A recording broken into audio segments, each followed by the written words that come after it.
The silence in the grand ballroom of the Plaza Hotel wasn't peaceful. It was the suffocating quiet of 300 people realizing they were witnessing a suicide, not a celebration. Johnny Blackwood was still on one knee, a 4-carat canary diamond glinting under the chandeliers, held out toward his weeping mistress, Serena. He had the microphone in his other hand. He had just declared her the love of his life. He had just told the world his wife, Emily, was the past. But Johnny didn't hear the gasps shifting in tone. He didn't hear the heavy oak doors at the back of the room groan open. He didn't know that the woman walking in wasn't just carrying divorce papers. She was holding the deed to the very floor he was kneeling on. The guillotine was about to drop, and Johnny was the only one smiling. It was October 14th, a Tuesday, but not just any Tuesday. It was the night of the Blackwood & Cumbert annual charity gala. In the high-stakes world of New York venture capital, this was the event of the season. Johnny Blackwood stood at the edge of the balcony overlooking the ballroom, adjusting the cuffs of his bespoke Tom Ford tuxedo. At 42, Johnny was the picture of modern success. He was handsome in a sharp, predatory way, graying temples that suggested wisdom and a smile that suggested he knew something you didn't. He checked his reflection in the glass, smoothing back his hair. "You look nervous," a voice purred from behind him. It was Serena Kyle. At 24, she was luminous. She wore a dress made of crimson silk that clung to her like a second skin, a stark contrast to the conservative navy blue gowns his wife, Emily, usually favored. Serena was everything Johnny convinced himself he deserved: youth, fire, and unadulterated adoration. "Not nervous," Johnny lied, turning to take her hands. "Just anticipating. Tonight changes everything, Serena. No more sneaking around the Hamptons house. No more separate flights to Paris. After tonight, everyone will know." Serena bit her lip, her eyes wide with a mix of excitement and apprehension. "But Emily, you said she was in Zurich." "She is," Johnny scoffed, checking his Rolex. "Her flight doesn't land until tomorrow morning. She's obsessed with that merger with the Swiss banking firm. By the time she touches down, the news will be everywhere. I'll have the PR team spin it as a conscious uncoupling where I found my true soulmate. Emily is a businesswoman, Serena. She hates scandal. She'll sign the papers quietly to protect the stock price and fade into the background." Johnny truly believed this. In his mind, Emily was a utility. She was the woman who had helped him build the company in the early days. Sure, crunching the numbers while he charmed the investors. But she was boring. She was safe. She was the foundation, and Johnny was tired of looking at the basement. He wanted to look at the view. "I love you, Johnny," Serena whispered. "Showtime," he winked. He led her down the grand staircase. The applause began instantly. Johnny drank it in. These were his people, competitors, sycophants, politicians. They all wanted to be close to the Blackwood fortune. For the first hour, Johnny played the role of the benevolent king. He shook hands with Senator Reeves. He laughed at a bad joke from the CEO of Omnicorp. But his eyes kept darting to the clock. 9 sallied p.m. That was the moment. He signaled the band to stop. The jazz quartet faded out, replaced by a low hum of anticipation. Johnny took the stage, the microphone heavy in his sweaty palm. He pulled Serena up with him. A ripple of confusion went through the crowd.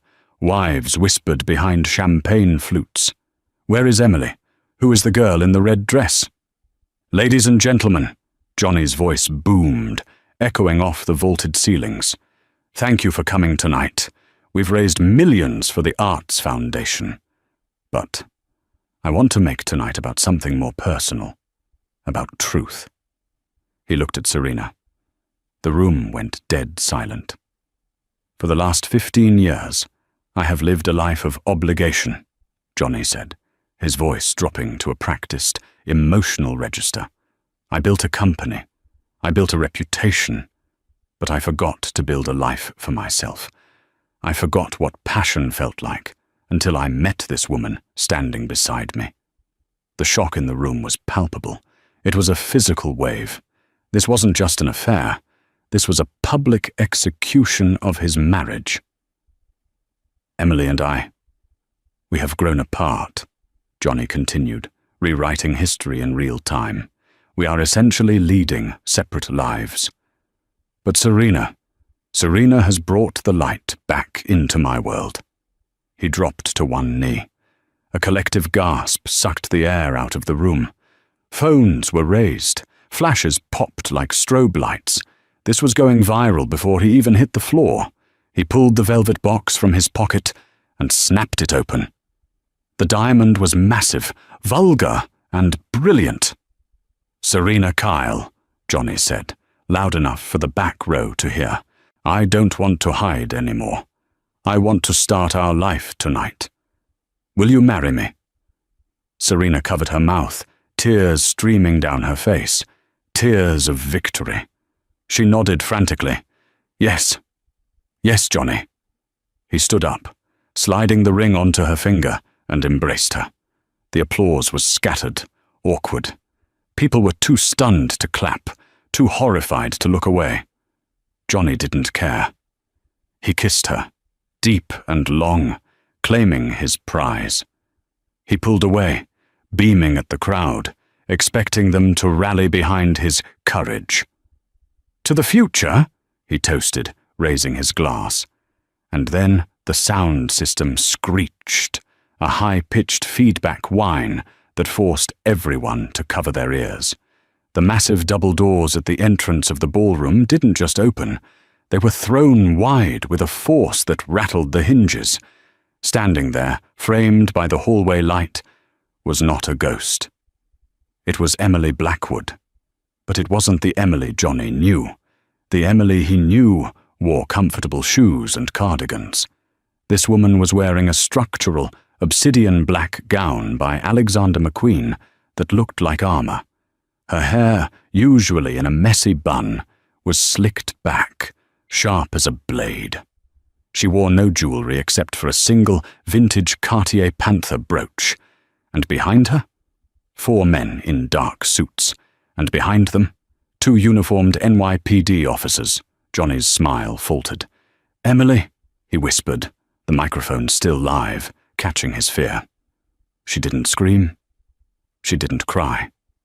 She began to walk. The crowd parted for her like the Red Sea. The sound of her heels clicking on the marble floor was the only sound in the room. Click, click, click. It was the ticking of a bomb that had already exploded. Johnny tried to recover. He stepped forward to the edge of the stage, putting a protective arm around Serena, who looked like a deer in headlights. "Emily," Johnny said, his voice booming over the speakers, trying to regain control of the narrative. I didn't expect you back from Zurich until tomorrow. We need to talk, but not here. Not in front of everyone. You're making a scene." Emily stopped 10 feet from the stage. She looked up at him. Her expression wasn't angry. It was bored. One of the men in suits behind her, Johnny recognized him immediately as Martin Sterling, the most vicious corporate litigator in Manhattan, stepped forward and handed Emily a sleek iPad. "I'm not here to talk, Johnny," Emily said. Her voice wasn't amplified by a microphone, but she projected with such icy clarity that the back of the room heard every syllable. "And I'm certainly not here to save your reputation. You managed to destroy that all on your own in the last 5 minutes." "Go home, Emily," Johnny hissed, covering the mic with his hand. "We will settle this with the lawyers." "Oh, we are settling it right now," Emily said. She tapped the screen of the iPad. Suddenly, the massive projection screen behind the stage, which had been displaying the charity's logo, flickered. It changed to a live feed of a bank transfer document. "What is this?" Johnny demanded. "That," Emily said, pointing to the screen, is the confirmation of the trigger clause in our prenuptial agreement. Do you remember the morality and public image clause? Section 8, paragraph C. Johnny froze. He vaguely remembered skimming it 15 years ago. He thought it was standard boilerplate about not getting arrested. It states, Emily recited from memory, that in the event of public infidelity causing reputational damage to the Blackwood Trust, the offending party forfeits all unvested equity and, this is the fun part, transfers immediate control of all marital assets to the injured party to prevent financial hemorrhage. She took a step closer. You just proposed to your mistress on a live stream, Johnny. You didn't just cheat. You broadcasted it to the world. You triggered the clause. That won't hold up in court, Johnny shouted, sweat beading on his forehead. I built this company. I am Blackwood. Actually, Emily interrupted, you're the face. I'm the architect. Who do you think structured the loans? Who managed the patent filings? Who bailed you out when you gambled the operating capital on crypto in 2022? Me. She gestured to the screen again. The image changed. It was a property deed. Now, about this proposal, Emily said, her eyes shifting to Serena. Serena shrank back, clutching the ring. It's a lovely ring, Serena. Truly. But I'm afraid it's stolen property. He bought it, Serena squeaked. With the corporate Amex, Emily corrected, which, as of 3 minutes ago, has been flagged for embezzlement. Johnny, you purchased a $250,000 ring using company funds. That's not just grounds for divorce. That's grand larceny. The crowd gasped. Johnny looked at the audience. He saw judgment. He saw people pulling out their phones to record. You're bluffing, Johnny snarled. You can't touch me. I'm not done, Emily said calmly. Gentlemen? The 2 police officers stepped forward. Mr. Blackwood, one of the officers said, we have a warrant for the seizure of digital assets related to the fraud investigation initiated by the board of directors. The board? Johnny looked at Emily. I am the chairman of the board. Not as of this morning, Emily smiled, a terrifying small smile. I called an emergency meeting via Zoom while you were getting your tuxedo fitted. Since I own 51% of the voting shares, something you forgot because you never read the fine print of the family trust, I voted to remove you, effective immediately. Johnny felt his knees go weak. He looked at Serena. She was looking at him not with love, but with horror. She was looking at a man who had just gone from a billionaire to a liability in 60 seconds. And finally, Emily said, looking around the room, I'd like everyone to enjoy the champagne. I paid for it, after all. But Johnny, you and Ms. Kyle need to leave. You can't kick me out of my own party, Johnny screamed, his face turning purple. It's not your party, Emily said, and this isn't your hotel suite anymore. I bought the debt on the penthouse this afternoon. The locks have already been changed. Your bags are on the curb. Well, not bags, trash bags. I didn't want to waste the Louis Vuitton. She pointed to the exit. Get out. Johnny stood there, paralyzing shock vibrating through his body. He looked at the crowd, his friends, his peers. No one made eye contact. They were all looking at Emily. They were looking at the new power. Come on, Johnny, Serena hissed, grabbing his arm, trying to pull him away before the police laid hands on him. Let's go. My car, Johnny muttered. My Porsche is downstairs. Emily laughed. It was a dark, rich sound. The company lease. I cancelled it an hour ago. Tow truck took it. Try Uber. Johnny Blackwood, the man who thought he was a king, stumbled down the stairs of the stage. He walked through the parting crowd, the sound of his own humiliation ringing in his ears. As he reached the double doors, he looked back. Emily was standing center stage.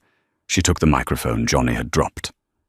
"Sorry for the interruption, everyone," she said, her voice smooth as silk. "Please continue dancing. The drinks are on me."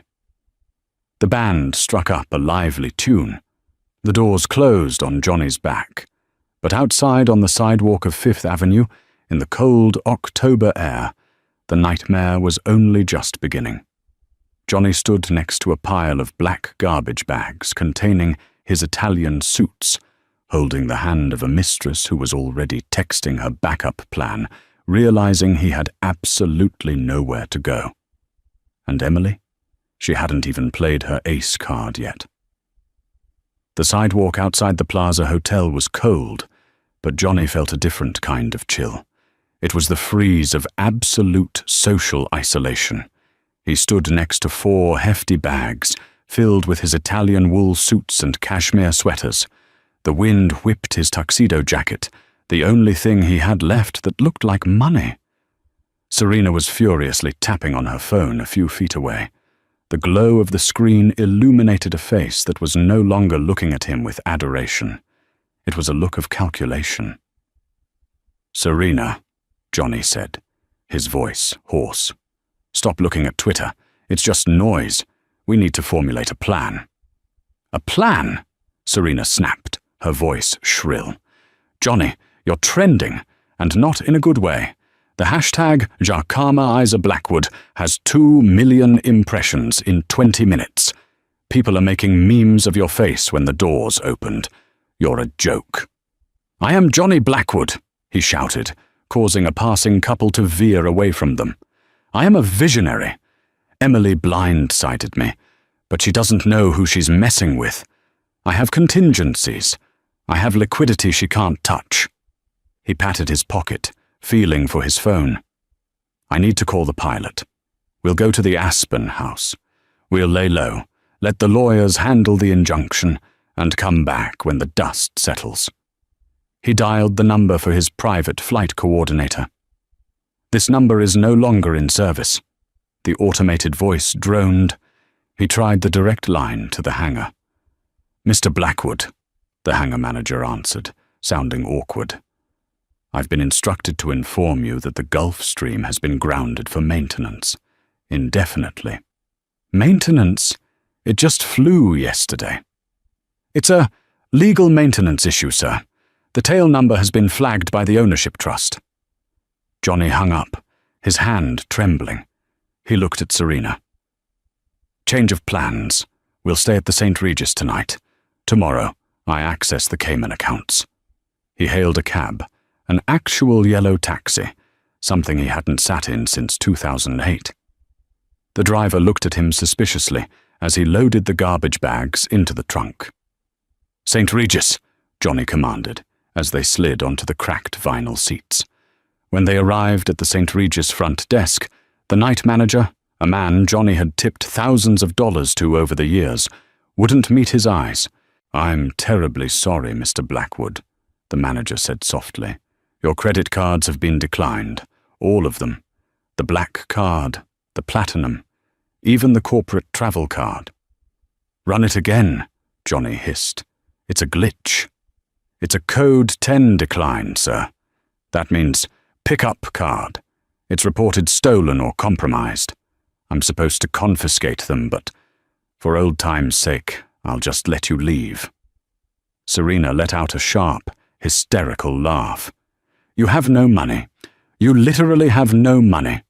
"I have millions," Johnny insisted, sweating through his tuxedo shirt. "It's just frozen. It's a tactic.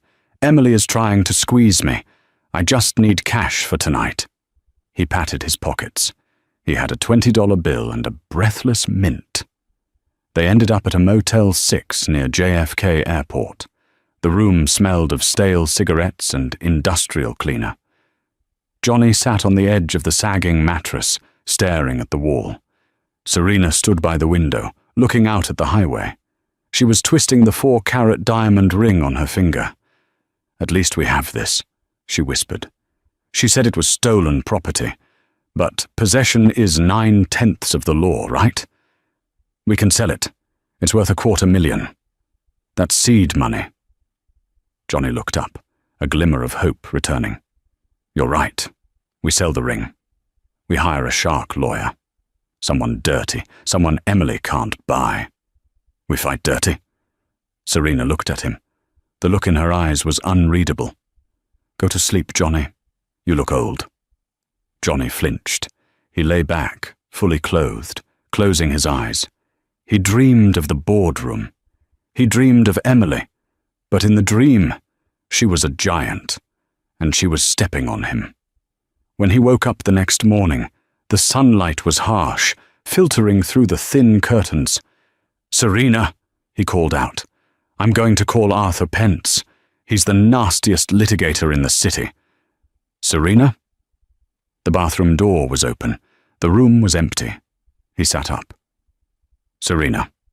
He looked at the nightstand. There was a note written on the motel stationery pad. "Johnny, my publicist says I need to distance myself from the narrative. I can't be the other woman to a broke man. It's bad for my brand. I'm going to stay with my sister. P.S. I took the ring. Consider it severance pay for the last 2 years. Johnny stared at the note. He rushed to the door, looking out into the parking lot. She was gone.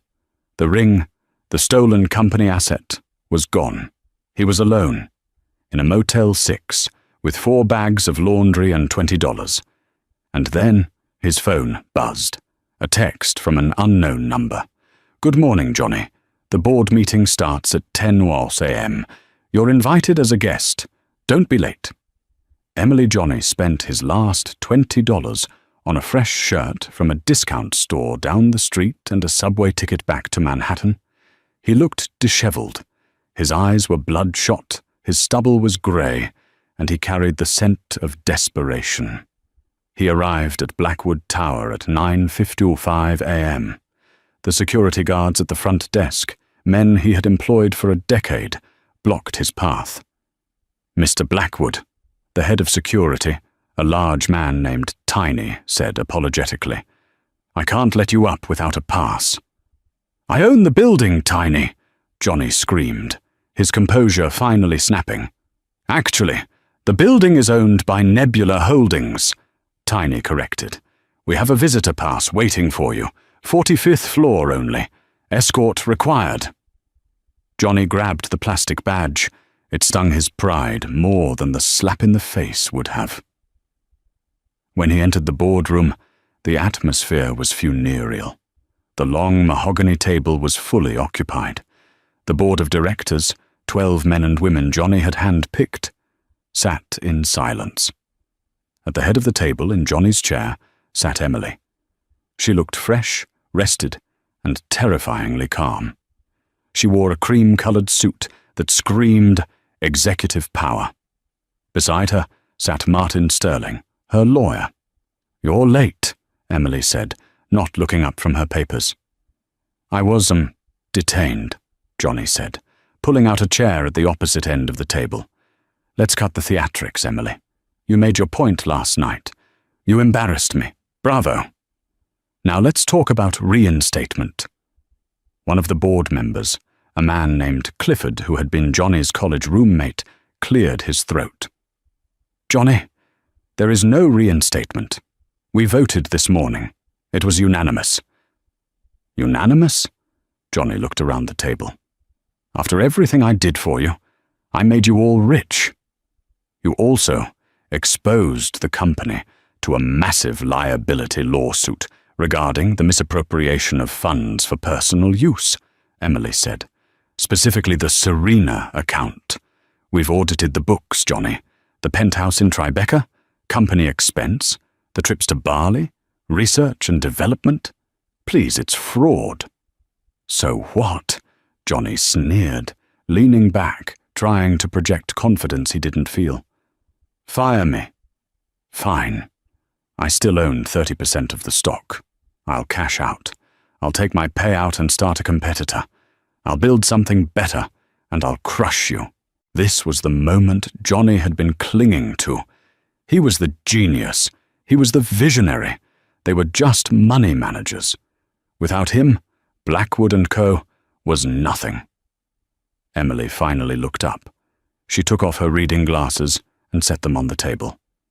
"That's the thing, Johnny," she said softly. "You think you're the genius, but you have a selective memory." She nodded to Martin Sterling. The lawyer slid a thick document down the long table. It stopped perfectly in front of Johnny. "What is this?" Johnny asked. "This is the original patent filing for the Blackwood algorithm," Martin explained. "The core code that predicts market trends. The code that is the foundation of this entire multi-billion-dollar company." "I know what it is," Johnny snapped. "I founded the company on it." "Look at the inventor line, Johnny," Emily said. Johnny looked. He squinted at the document, dated 18 years ago. "Inventor, Emily Vance." "Vance," Johnny muttered. "Your maiden name." "You were the salesman, Johnny," Emily said, her voice devoid of emotion. "You were brilliant at it. You sold the vision. But I wrote the code. I spent nights in the dorm room coding while you were out partying with investors. When we incorporated, I assigned the license to the company, but I retained the ownership of the intellectual property in a separate holding trust." Johnny felt the room spinning. "But we're married. It's marital property." "Not if the trust was established before the marriage," Martin interjected smoothly. "Which it was. By 3 days." Emily folded her hands. "Here is the situation. As the owner of the IP, I am revoking the license for Blackwood & Co. to use my algorithm, effective immediately, unless certain conditions are met." "You'd kill the company," Johnny gasped. "You'd tank the stock. You'd lose everything, too." "I wouldn't lose everything," Emily corrected. "I'd lose the company value, yes. But I can license that code to Google or Goldman Sachs tomorrow for $1 billion cash. I'll be fine. The board, however, well, their stock options would be worthless." She looked at the board members. They looked terrified. They were hostages, and she was the one holding the detonator. "So," Emily continued, turning her gaze back to Johnny, "the board has agreed to my terms to keep the license active." "What terms?" Johnny asked, his throat dry. "Term 1, you resign permanently. No golden parachute, no severance. Term 2, you sell your 30% stake back to the company for a nominal fee. Term 3, you assume full legal liability for the embezzlement investigation, sparing the company from criminal charges." "A nominal fee?" Johnny laughed nervously. "My shares are worth $400 million. "The offer is $1 per share," Emily said. "Take it, or I pull the license. The stock goes to zero, and you go to federal prison for fraud, without a dime to pay for a lawyer." Johnny looked at Clifford. "You can't let her do this." Clifford looked down. "It's business, Johnny. She holds the cards." Johnny stood up, his chair scraping loudly against the floor. "I'm not signing anything. I'm going to fight this. I'll find a lawyer who can tear that trust apart. You think you've won, Emily. You haven't seen anything yet." "I expected you to say that," Emily said, opening a folder. "That's why I invited a special guest. Security." The doors opened again. 2 men walked in. They weren't police. They were IRS agents. Johnny recognized the badges. "Mr. Blackwood," the lead agent said, "we received an anonymous tip regarding an unreported offshore account in the Cayman Islands under the name Serena Holdings, along with a ledger of laundered transactions." Johnny's eyes bulged. He looked at Emily. "I told you, Johnny," she whispered, leaning forward so only he could hear. "I was the one who crunched the numbers. I knew where every penny went. I didn't report you then because I loved you. But yesterday you made it public. Now I'm just a concerned citizen complying with the law. You reported me to the IRS," Johnny choked out. "You have a choice," Emily said aloud. "Sign the deal. Sell the shares for the nominal fee. I'll use my influence to categorize the Serena account as an internal clerical error and repay the funds myself, making the IRS audit go away. You walk away with nothing, but you walk away free. Or walk out that door with those agents, face 10 to 15 years for tax evasion and embezzlement, and I destroy you anyway. The room was silent. The air conditioner hummed. Johnny looked at the agents, then at the document, then at the woman he had called boring and safe just 24 hours ago. He picked up the pen. His hand shook violently. "One condition," Johnny whispered. "You're in no position to negotiate," Martin said. "Let him speak," Emily said. "The car," Johnny said, his voice breaking. "I want the Porsche back. I can't leave here on the subway." It was pathetic. It was a crumb. But it was the last shred of his ego. Emily looked at him with a mixture of pity and disgust. She wrote something on a piece of paper and slid it to him. "Sign the papers," she said. Johnny signed. He signed away his company, his fortune, and his legacy. "The keys are at the front desk," Emily said. "Goodbye, Johnny." Johnny walked out of the room, past the IRS agents who stepped aside, past his former friends who refused to look at him. He went down the elevator, retrieved the keys, and walked out to the parking garage. There it was. His Porsche 911. Sleek, silver, beautiful. He got in, the smell of leather comforting him. He started the engine. At least he had this. He could drive to the coast. He could start over. He was Johnny Blackwood. He revved the engine and drove toward the exit barrier. He swiped the parking pass. The barrier lifted. As he drove out onto the street, his phone buzzed. A notification from the car's internal system. "Alert! Remote repossession protocol initiated." What? Johnny stared at the dashboard. The engine cut out. The steering wheel locked. The car rolled to a halt in the middle of Fifth Avenue traffic, horns blaring around him. A text appeared on the dashboard screen. Car lease transferred to Serena Kyle. Pickup scheduled for 12:06 p.m. Johnny screamed. He pounded the steering wheel until his hands bruised. Emily watched from the window of the 45th floor. She watched the silver car stall in traffic. She took a sip of her sparkling water. "Did you really give the car to the Mistress?" Martin asked, impressed. "I sold the debt on the car to a collection agency," Emily smiled. "And then I tipped off Serena that if she paid the transfer fee, she could have it. It keeps them fighting each other instead of fighting me." "Brilliant," Martin said. "So, what now? We have the company. We have the assets. You've won." Emily turned away from the window. Her face darkened. "I've won the war, Martin. But Johnny hasn't suffered enough.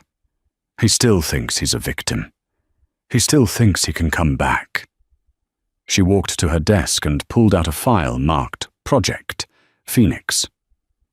"Johnny is going to try to start a new venture. I know him. He's going to try to leverage his old contacts. I want to make sure that every door he knocks on slams in his face. And I know exactly who he's going to call next." "Who?" "His brother," Emily said. "The one he betrayed 10 years ago. The one who swore he'd kill Johnny if he ever saw him again. Let's arrange a family reunion." Johnny Blackwood had flown on private jets to Davos, dined with prime ministers in London, and sunbathed on yachts in the Mediterranean. He had never, until this moment, ridden a Greyhound bus to the industrial wastelands of Newark, New Jersey.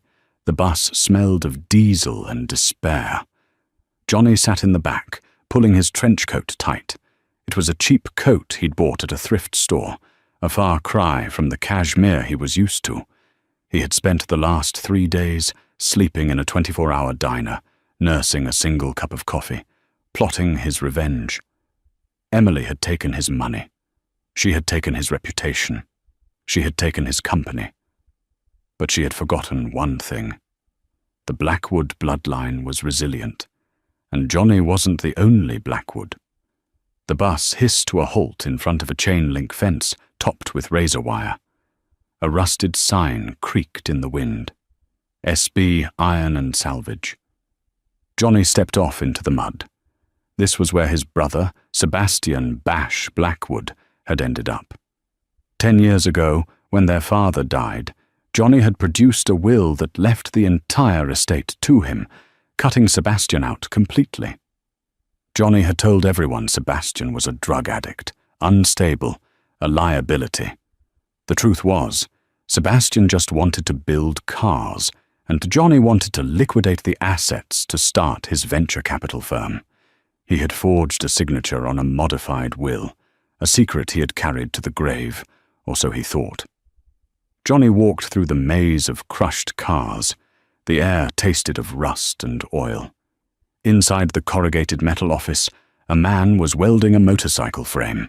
Sparks flew in a shower of orange. "Sebastian!" Johnny called out. The welding stopped. The man lifted his mask. Sebastian was everything Johnny wasn't. He was huge, covered in grease, his arms sleeved in tattoos. His face was scarred, but his eyes were the same piercing blue as Johnny's. "You have 5 seconds to give me a reason not to beat you into a coma," Sebastian said calmly, setting down the torch. "I need your help," Johnny said, holding up his hands. "Emily. She took everything. She destroyed me, Bash, just like I destroyed you." Sebastian laughed. It was a dry, barking sound. "You destroyed me? You stole my inheritance, Johnny. You left me with nothing but a toolbox, and now you want help?" "I know where the skeleton key is," Johnny blurted out. Sebastian froze. The skeleton key was a family legend. Their father, a paranoid genius, had supposedly hidden a bearer bond account in Switzerland, unrelated to the company assets. A doomsday fund worth $50 million. But it required 2 biometric keys to access, Johnny's fingerprint and Sebastian's retina scan. They had never used it because they hated each other. "I have the account number," Johnny lied. He didn't have it, but he knew Emily kept their father's old journals in the library. He could get it. "We access the money. We split it 50-50. 25 million each. I use my half to crush Emily. You use your half to buy whatever this is." He gestured vaguely at the junkyard. Sebastian stared at him, wiping grease from his cheek with a rag. "You're desperate." "I'm vindictive," Johnny corrected. "She humiliated us, Bash. She's running the company Dad built. She's letting the Blackwood name be run by a woman who isn't even blood." Sebastian was silent for a long time. He walked over to a mini-fridge, grabbed 2 beers and tossed one to Johnny. "Emily came to see me," Sebastian said. Johnny's heart stopped. "When?" 3 years ago, when I was about to lose this place to the bank." "And?" "She offered to pay off the mortgage," Sebastian said, cracking his beer, "in exchange for me staying away from the press. She knew about the forged will, Johnny. She suspected it." "She knew?" Johnny whispered. "She suspected," Sebastian corrected. "But she didn't have proof, so she paid me hush money to keep the stock price stable." He took a swig. "I took the money." "Then you hate her too," Johnny said, seeing an opening. "She bought your silence. She treated you like a peasant." "She treated me like a human," Sebastian said. "Which is more than you did." "Bash, listen to me," Johnny pleaded, stepping closer, the mud squelching under his loafers. "I can get us 50 million. Tonight. But I need you. I need your eyes for the scan. We get the money, and we disappear. We win." Sebastian looked at his brother, shivering, broken, desperate. A slow, cruel smile spread across his face. 50 million? Sebastian asked. "Yes." "And you need to get into the house to get the journal with the codes?" "Yes. but the security system recognizes me as a threat. I need you to bypass the perimeter. You built the security grid for the estate back in the day. You know the back doors." Sebastian finished his beer and crushed the can in one hand. "All right, brother," Sebastian said. "One last job. But if you screw me, I put you in the car crusher. Understood?" "Understood." Johnny exhaled, relief washing over him. He had him. He had the muscle. Now he just needed to execute the heist. The plan was set for midnight. The Blackwood estate in the Hamptons sat on a cliff overlooking the ocean. It was a fortress of glass and steel. Johnny and Sebastian parked the battered tow truck a mile down the road and hiked through the woods. Johnny was sweating despite the cold. Sebastian moved with surprising stealth for a big man. "The perimeter sensors are thermal," Sebastian whispered as they reached the stone wall. "But there's a blind spot near the pool house maintenance shaft. I coded it that way, so I could sneak girls in when we were teenagers." "You never told me that," Johnny muttered. "I didn't tell you a lot of things," Sebastian replied. He pulled a rugged laptop from his backpack and plugged it into an external junction box disguised as a landscape light. "I'm looping the camera feed," Sebastian said, his fingers flying over the keys. "You have 3 minutes before the system does a handshake refresh. Get in, get the journal from the library safe, and get out." "The safe combination?" Johnny asked. "It's Emily's birthday," Sebastian said. "She never changes it. She's sentimental." Johnny scaled the wall, adrenaline flooding his system. He felt alive again. This was a high-stakes merger, just with more cardio. He slipped through the unlocked patio door of the pool house and sprinted across the lawn to the main house. The library was dark, illuminated only by the moonlight filtering through the floor-to-ceiling windows. Johnny moved to the heavy painting of the 18th century ship above the fireplace. He swung it open. The safe was there. He punched in the numbers. 0512. Click. The light turned green. Johnny pulled the handle. The heavy steel door swung open. It was empty. No money, no jewelry, and definitely no journal containing Swiss bank codes. Instead, sitting alone on the velvet shelf, was a baby monitor. "Hello, Johnny," Emily's voice came through the monitor, crystal clear. Johnny froze. He stared at the device. "Did you really think I wouldn't change the safe combination after the divorce?" Emily's voice was amused. "Or that I didn't update the security grid Sebastian built 15 years ago?" The lights in the library slammed on, blindingly bright. Johnny spun around. Sitting in the high-backed leather armchair in the corner of the room was Emily.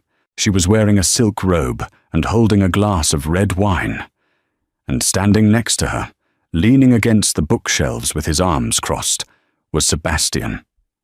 Johnny looked back and forth between them. "Bash? What? How did you get in here so fast?" "I didn't," Sebastian said, his voice devoid of the roughness he had used at the scrapyard. "I've been here since dinner. I let you in through the gate."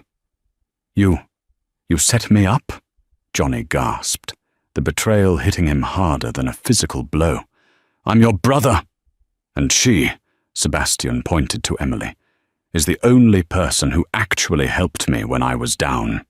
You showed up at my yard today with a lie about a Swiss account, Johnny. I called Emily the second you went to the bathroom." "There is no Swiss account, is there?" Emily asked, taking a sip of wine. "That was a bedtime story your father told you to make you ambitious." Johnny slumped against the fireplace mantel. "Why, Bash, I offered you millions." "Imaginary millions," Sebastian countered. "Emily offered me something real." "What?" Johnny sneered. "Money?" "A contract," Emily said. "Blackwood & Co. produces a lot of industrial waste. We need a dedicated recycling and salvage partner, a multi-million-dollar exclusive vendor contract. Sebastian isn't just a scrapyard owner anymore, Johnny. He's our new director of sustainability." Johnny looked at Sebastian. His brother, the dropout, the mechanic, was now an executive partner in the company Johnny built.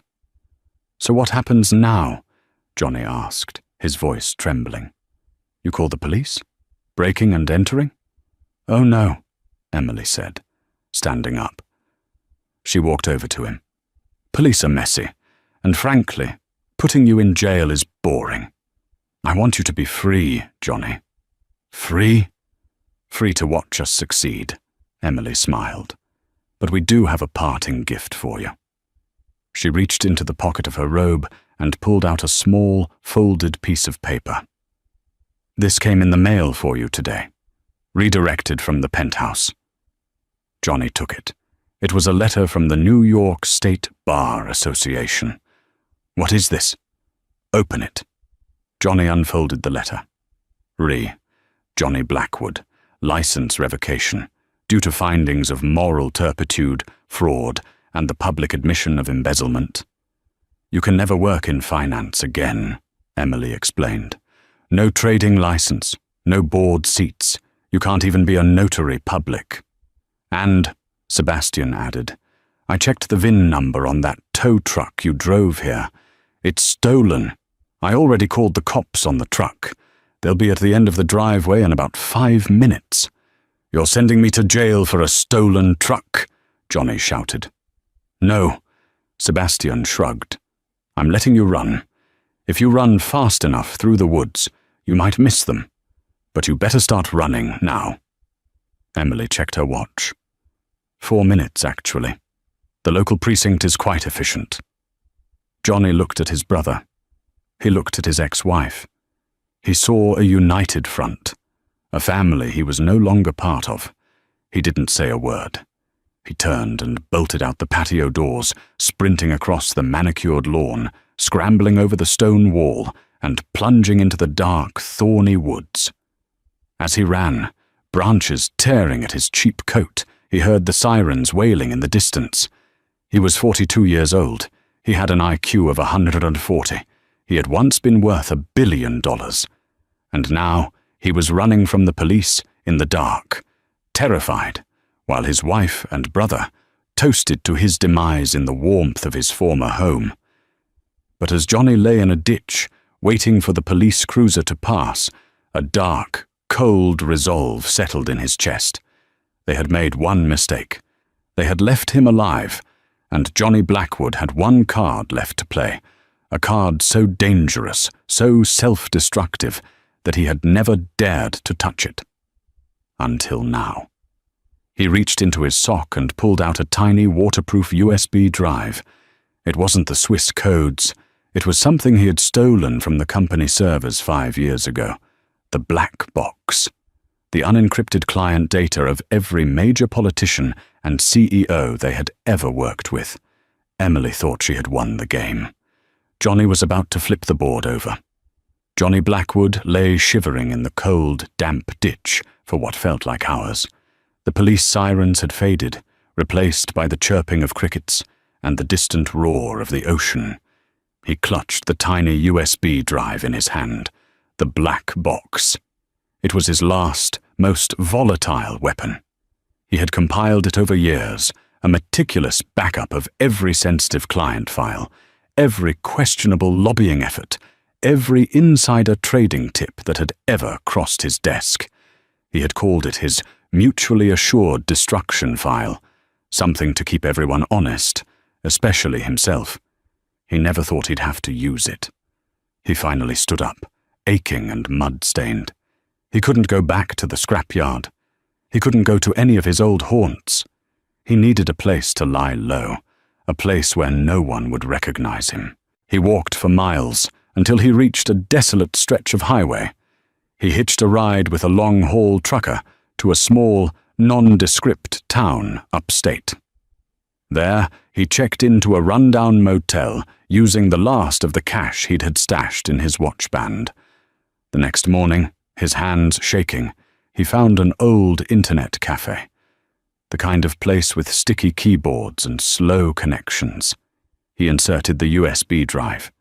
He had planned to send the data to every major news outlet, every investigative journalist, every regulatory body.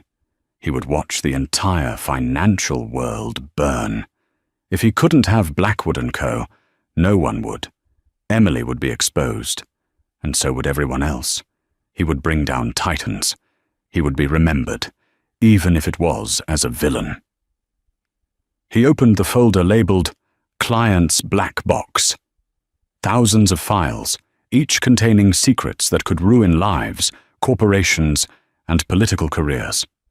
He began drafting an email to a Wall Street Journal investigative reporter he knew. He attached the first few files, just a taste of the raw, unadulterated scandal. He hit send. A small window popped up on the screen. Sending. And then another window. File transfer failed. Remote wipe protocol initiated. Johnny stared, dumbfounded. What? His screen flickered. A single message appeared. Did you really think I didn't know about the black box, Johnny? Emily. The screen went black. The computer shut down. Johnny yanked the USB drive out. He reinserted it. Nothing. The drive was wiped clean, erased, useless. He felt a cold, crushing despair settle over him. How? How did she know? How did she always know? He staggered out of the internet cafe, blindly wandering the streets. He had nowhere to go. No money, no company, no reputation, no secrets, nothing. He found himself sitting on a park bench, watching children play. He had a sudden, vivid memory of Emily. Not the powerful executive who had just destroyed him, but the young, bright-eyed woman who used to bring him coffee while he worked late, coding in their tiny apartment. The woman who had believed in him more than he believed in himself. He remembered her face when he told her he was leaving her for Serena. Not the anger he expected, but a deep, profound sadness, a look of finality. He closed his eyes. He had been so blind, so arrogant. He thought he was the architect, the visionary. He was just the front man. Emily was the foundation, the structure, and the emergency failsafe. She had built him, and she had dismantled him, piece by painful piece. He pulled out his phone. It was almost dead. He had one number left to call. Not a lawyer, not a mistress, not a brother. He called his mother, the woman he hadn't spoken to in 3 years because he was too busy. Johnny, her voice was a hesitant whisper. Is that really you? Mom, Johnny choked out, tears finally streaming down his face. I messed up. I messed up everything. There was a long silence on the other end. I know, honey, his mother said softly. Emily told me. She called right after the gala. She was very upset. She said you needed to learn a very hard lesson about what truly matters. She told you? Johnny whispered, the finality of his defeat sinking in. She always had your best interests at heart, Johnny, even when you hurt her. She said she wanted you to hit rock bottom, to see what you really were, without all the money and the glamour. She said she hoped you'd finally become the man she married. Johnny hung up the phone. Emily hadn't just stripped him of his assets.